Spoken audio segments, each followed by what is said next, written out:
Hi Leo, welcome and this is your reading. Be open-minded po, hindi halos lahat makaka-resonate, kaya piliin niyo na lamang. And thank you nga po pala sa mga nag-subscribe at sa mga bumabalik. Welcome po tayo. Happy New Year nga pala sa iyo Leo. Sana'y siksik at tinglig at umaapo na biyaya ang dumating sa ating lahat. Okay? Start na ako. Give me the message for Leo. Ano yung mensahe pinararating sa iyo ngayong January?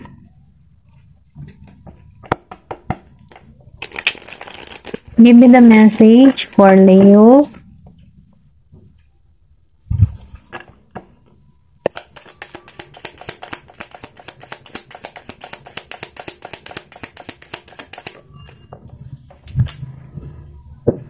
Okay, meron ditong Hierophant, upright.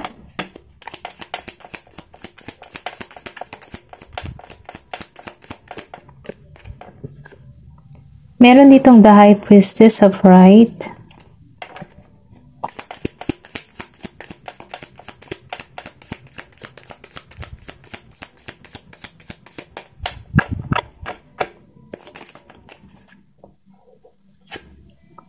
Queen of Pentacles, wow. Okay.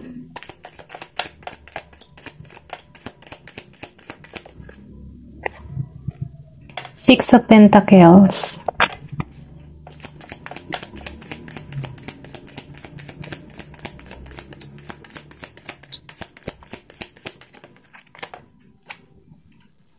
Death reverse.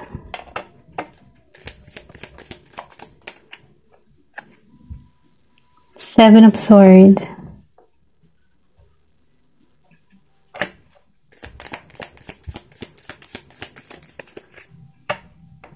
Justice reverse.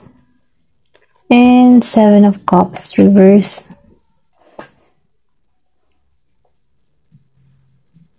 Okay. Meron kang person na Taurus, Virgo, and Capricorn. Ito lang nakikita ko. And Gemini, Aquarius, and Libra. Meron kang ganong person, okay? Pero kung ikaw ay single, ito yung parating sa'yo, okay?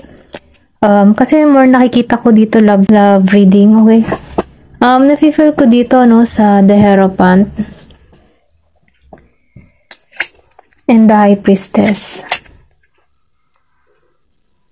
Nakikita ko dito yung yung matatag na pundasyon para sa iyo kung ikaw ay isang single yung tipo na marami kang kaalaman or sabi ka sa mga kaalaman, okay? Kumbaga ginagamitan mo 'to ng intuition, malakas yung pakiramdam mo, malakas kang alam mo yun, bago magdesisyon, pinag-iisipan mong maigi. Kumbaga magaling ka mag-predict, okay? Ito lang nafe-feel ko. May kakayahan ka or may vision ka na gusto mong makamit. Kasi lumabas ang The High Priestess. Nakikita ko dito yung pagiging mong meron kang psychic na ability. Yung may kirong kang kakayahan na kung saan na mabasa mo yung ugali ng tao or mabasa mo yung kinikilos ng tao. Yung ganun ba? Then, nafe-feel ko dito na ikaw yung tipo ng tao na malalim yung emotion or pwede rin sabihin na bago ka pumasok sa isang relasyon, gusto mo yung lalim na koneksyon. Meron ako nakikita dito na meron patungo sa'yo, tawid dagat, or pwede rin sabihin na may distance sa inyong dalawa, okay? Nafe-feel ko itong tao na ito. Meron itong Pisces energy. Kumbaga itong tao na ito, malakas yung kanyang instinct. Kung hindi ka malakas yung intuition or yung may pagka-psychic ability, maybe ito yung person mo, okay? Kasi nakikitaan ko dito yung yung malakas yung kanyang intuition, malakas yung kutob niya, okay? Then nakikitaan ko rin dito yung paglago mo. Kumbaga nakikitaan ko dito na gising ka by spiritual, kumbaga aware ka sa mga ganun. Then nakikitaan ko rin dito na matalino ka, may karunungan ka, may kaalaman ka na kung saan nagagamit mo ito kung paano ka magdesisyon sa buhay. Ito rin nararamdaman ko dito, malalim, may emotion. Ayun. Ito rin nafe-feel ko. Meron ka ditong taong patungo sa'yo, Pisces energy and Taurus. Okay? Kung kilala mo to, Kung ikaw man isang single or pwede sabihin na, excuse me, past person mo to, okay? Then dito, no, sa Queen of Pentacles upright and Six of Pentacles. Okay, pasensya na. Na-open ko yung light. Nakikita ko dito, no, yung ikaw bilang isang babae, isang lalaki, nafe-feel ko dito yung pagiging mong dibdiban sa pagtatrabaho. Once na ikaw ay nagtatrabaho, talagang focus ka. Magaling ka mag-vision or sabihin natin, alam mo kung ano yung gusto mong tahakin. Alam mo kung paano mag-desisyon, okay? Then, nararamdaman ko dito na meron kang tibay at lakas ng loob. Kumbaga, kung sa isang labanan, matumba ka man, pero bumabangon at bumabangon kang muli. Ganon yung energy mo. Kumbaga, meron ka ditong type na pagka-good leader. Kumbaga, likas na sa'yo yung pagiging pinuno. Meron kang kakayahan na maging pinuno. Ganon yung energy mo dito, no, sa Queen of Pentacles. Na kung saan yung mga bawat desisyon na ginagawa mo ay nagkakaroon ng magandang resulta. Kasi matalino ka magtalino ka magpasya, magtalino ka magdesisyon. Ito din nararamdaman ko. Then yung iba sa inyo, no, nakikitaan ko dito na mayroong pagbubuntis na magaganap sa'yo. Kumbaga, nakikitaan ko dito yung paglago. Kung meron ka mga karelasyon, nakikitaan ko dito na may magbubuntis, okay, may paglago. Then dito, no, sa Six of Pentacles, nakikitaan ko dito yung transformation na nagaganap sa buhay mo. Or kung wala pang pagbabago, no, ito yung parating sa'yo, yung pagbabago. Na kung saan, nafe-feel ko dito na kung ikaw man ay nagigipit sa sitwasyon, okay, merong nararanasan na problema, nafe-feel ko dito na meron ditong tulong na ibibigay or ipagkakalob sa'yo si God. Then, nafe-feel ko din dito na magkakaroon ka dito ng balanse, okay? Mayroong malaking pagbabago. Then, nafe-feel ko din dito na merong magbibigay o mag-o-offer ng love para sa'yo kung ikaw man ay isang single. Ito lang nararamdaman ko sa Six of Pentacles. Then, sinasabayan dito, no? Kasi may nafe-feel ako ditong lalo kang gumaganda, umaayos ka, or pwede rin sabihin, dito ka nakafocus sa bagong routine mo. Kumbaga, no, kung before hindi mo dinadagdag yung mga fitness, yung pag-aalaga sa katawan, na-feel ko yung iba sa inyo, idadagdag sa kanya routine yan. Routine ngayong 2024, yung pag-aalaga sa kanyang katawan. Ito rin na-feel ko. Meron ditong yung mag-exercise, mga ganun ba. Ito rin nararamdaman ko dito. Then dito, no, sa Death Reverse, then Seven of Swords upright. Nafe-feel ko dito, no, na merong mensaheng parating sa'yo. Kumbaga, nafe-feel ko din dito na meron ditong tao na gustong alam mo yung tipong bagong simula sa'yo. Maybe past person mo to, kung meron kang past person. Gemini, Aquarius, and Libra. Itong tao na ito, gusto nito ng new beginning sa'yo. Kaya lang dahil lumabas siyang naka-reverse, andito ka sa point ng life mo na hindi ka muna tumatanggap ng bagong love, okay? Kumbaga, bagong relasyon. Kumbaga, nakikita ko dito yung naghihiling ka pa. Kumbaga, naka-stuck ka pa eh. Hindi halos lahat meron ditong naka-stuck pa sa sitwasyon. Ayaw pa niya bagong simula. Pero ganun pa man, no? Sinasabihan ka dito na kailangan mo ng alisan, okay? Kung alam mo ito'y nagpapa-stuck sa yung energy, kailangan mo na itong tanggalan, okay? Kasi nafe-feel ko dito yung paglago mo sa Seven of Swords. Kumbaga, nakikitaan ko dito na meron ditong tagumpay, okay? Then, mensahe, may naghihintay na offer, oportunidad para sa'yo. Kaya lang, dahil lumabas siyang ng reverse, kumbaga, hindi mo pa ma-receive yung bagong oportunidad kasi naka-stuck ka pa eh. Meron ditong naghihiling. Hindi halos lahat Meron ditong healing energy na kung saan kailangan mong palayain yung sarili mo nang sa ganun dire-diretso yung ma-receive mo tong blessing na to. Ito lang nafe-feel ko. Then lumabas ang Justice Reverse and Seven of Cups Reverse. So yung iba sa inyo, nakikitaan ko dito na gusto ng hustisya. Maybe meron ka ditong past na nangyari na hindi maganda na kung saan hindi na sa katuparan para sa'yo, kumbaga hindi pumabor sa'yo yung swerte. Pero ganun pa man sinasabihan ka dito na huwag ka mag-alala, kumbaga kailangan mo munang tulungan yung sarili mo, huwag mo munang isipin yung justice para sa taong gumawa ng masama sa'yo. Mag-focus ka muna sa iyong sarili kasi once na ikaw ay nagpo-focus na sa iyong sarili, dyan papasok na yung justice na hindi mo inaasahan. So, nafe-feel ko dito, kailangan mo munang balansehin yung sitwasyon, balansehin mo yung sarili mo.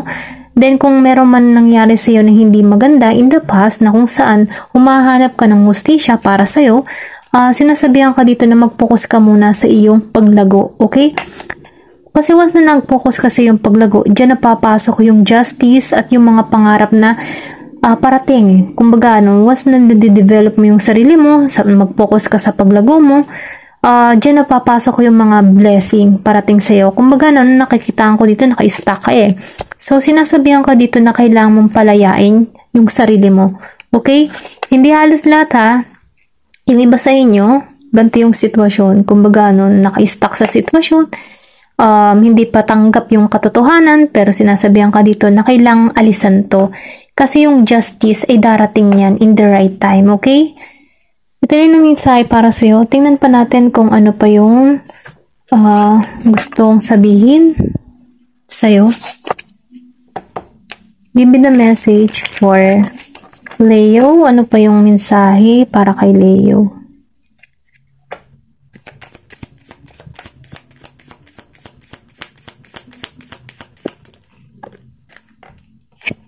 Meron ka ditong gratitude. So, sinasabihan ka dito na magpasalamat ka sa buhay na meron ka.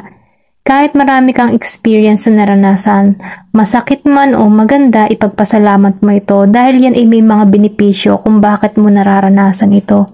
Kasi nafe-feel ko dito na merong oportunidad na parating sa'yo na kung saan ito'y patungo, ito'y pagkakalob sa yung bagong oportunidad. Kasi once na nagpapasalamat ka sa mga blessing na nakakamit mo, maliit man o malaki, dyan nagbubukas yung pintuan ng langit upang mas lalo kang bigyan ng biyaya. Okay? Kasi dahil sa maliit or sa malaking bagay, pinagpapasalamat mo to kahit maliit man, natutuwa si God kasi marunong ka magpasalamat. So ngayon, lalo kanyang bibigyan ng maraming blessing. Okay? Ito rin yung nafe-feel ko dito. Give me more information. Ano pa yung mensahe parating sa'yo? Peace. So, nafe-feel ko dito, kasi yung iba sa inyo naghahanap ng justice kumbaga nagmamadali, Pero dahil lumabas ang peace, kumbaga mag-umpisa ka muna na hanapin mo yung kapayapaan mo. Kumbaga, once na ikaw kasi mapayapa yung puso mo, yung isip mo, nagkakaroon ka na dyan ng love sa iyong sarili na kung saan natatanggalan mo yung mga negative energy na pumapaloob sa iyo, na kung saan hindi ito nagkakaroon ng magandang dulot sa iyo, okay? Kaya once na hinahanap mo yung kapayapaan mo, dyan papasok yung love para sa sarili mo, then matatanggalan mo yung mga negative energy na kung saan hindi ka na nito masasakop. Kumbaga, tinuturuan ka dito na hanapin mo yung peace of mind, okay? Till na-feel ko. Give me more information. Ano po yung mensahe para sa'yo?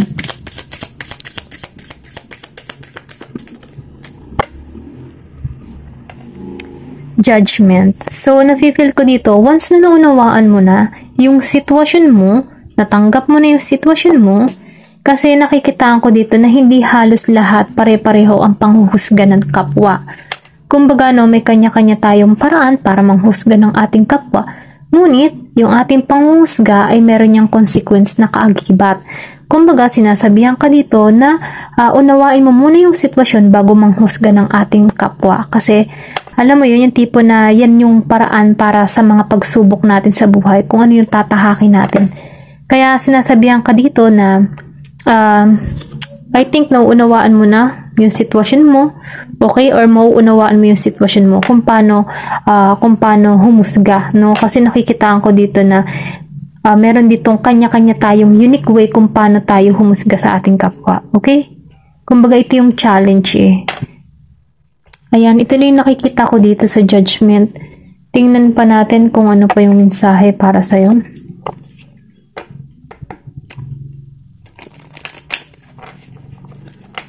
Give me the message for Leo.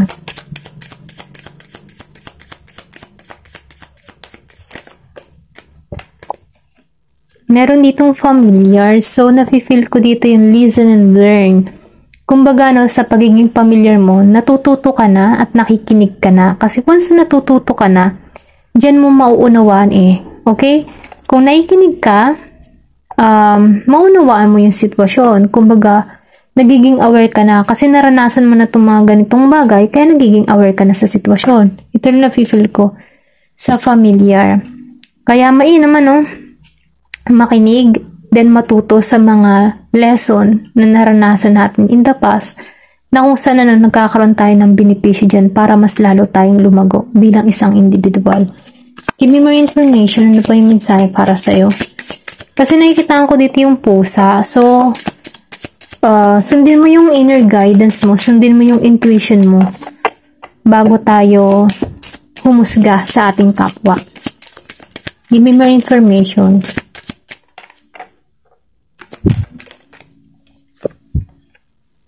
New Moon. So, pumasok na dito ang fresh start and new beginning. Kumbaga, no, dito kanina sa Death Reverse, ni-stuck ka pa sa sitwasyon, kumbaga hindi mo pa tanggap yung sitwasyon, pero dahil meron ng fresh start, dyan napapasok yung new beginning para sa'yo, okay? Once na naunawaan mo na ang sitwasyon, ayan. Give me more information. Ano pa yung mensahe? Meron ditong no. Yung iba sa inyo, hindi pa tanggap talaga or pwede rin sabihin na meron kang mga katanungan na no ang sagot, okay? Give me more information. Ano pa yung mensahe? Crescent Moon, keep moving forward. Keep moving forward. You got this. Kumbaga, sinasabihan ka dito na magpatuloy ka at makakamit mo kung ano yung gusto mo, okay? Ito lang yung mensahe para sa'yo. Thank you for watching and love and peace. Thank you for watching Glow and Peace.